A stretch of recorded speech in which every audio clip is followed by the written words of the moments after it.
آج کی سبق آموز کہانی جس کا عنوان ہے میں جینا چاہتا ہوں۔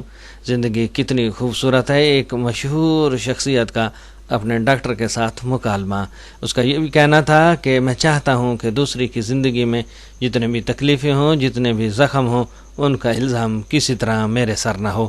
جڑے رہیے ہمارے یوٹیوب چینل حرف حقیقت کے ساتھ۔ بسم اللہ الرحمن الرحیم۔ السلام علیکم، میں ہوں خان غلام مصطفیٰ بلوچ اور آپ دیکھ رہے ہیں یوٹیوب چینل حرف حقیقت۔ میں امید کرتا ہوں کہ آپ سب لوگ خیریت سے ہوں گے۔ آج سے ٹھیک 100 سال پہلے 1922 میں ایک رائٹر نے اپنی ڈائری میں لکھا کہ دوبارہ جب کیلنڈر پر 22 کا ہندسہ آئے گا تو یقیناً نہ آپ ہوں گے نہ میں ہوں گا۔ پھر مزید لکھا، کاش عمر اتنا لحاظ رکھ لے کہ میں دوبارہ یہ ہندسہ دیکھ سکوں، ان لوگوں کو دیکھ سکوں جو 2022 میں ہوں گے، اس زمانے کو دیکھ سکوں جو 2022 میں ہوگا، مگر میں جانتا ہوں یہ ممکن نہیں، تب ہماری خبریں بھی گمنام ہو چکی ہوں گی۔ ساحر لدھیانوی صاحب جب بستر مرگ پر تھے تو بند آنکھوں اپنے ڈاکٹر سے کہا، ڈاکٹر کپور میں جینا چاہتا ہوں۔ زندگی نے بے شک غم دیے ہیں مگر دنیا خوبصورت جگہ ہے، یہاں یاروں کی محفلیں ہیں، یہاں زندگی کا شور ہے، میں جینا چاہتا ہوں ڈاکٹر کپور۔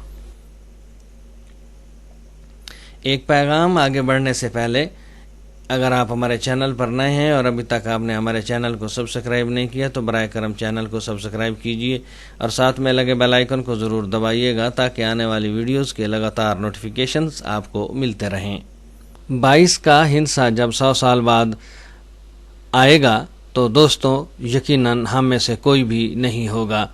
ہماری قبریں قبرستانوں کے گنجان حصوں میں گمنام ہو چکی ہوں گی، کچھ دھنسی ہوئی، کچھ ہٹی ہوئی، کچھ دبی ہوئی۔ لہٰذا کوشش کریں کہ یہ مختصر سا قیام خوشگوار گزر جائے، کوئی روح کوئی جسم ایسا نہ ہو جو زخم ساتھ لے کر جائے اور ان زخموں کا الزام ہمارے سر ہو۔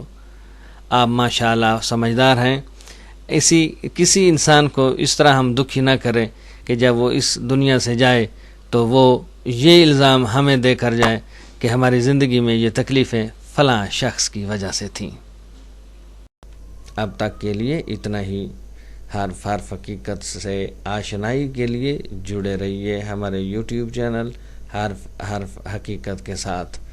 ویڈیو پسند آئے تو لائک کیجئے گا، شیئر کیجئے گا اور کومنٹ سیکشن میں جا کر اپنی رائے سے ضرور آگاہ کیجئے گا۔ آپ کی دعاؤں کا طالب، آپ کا اپنا خان غلام مصطفیٰ بلوچ۔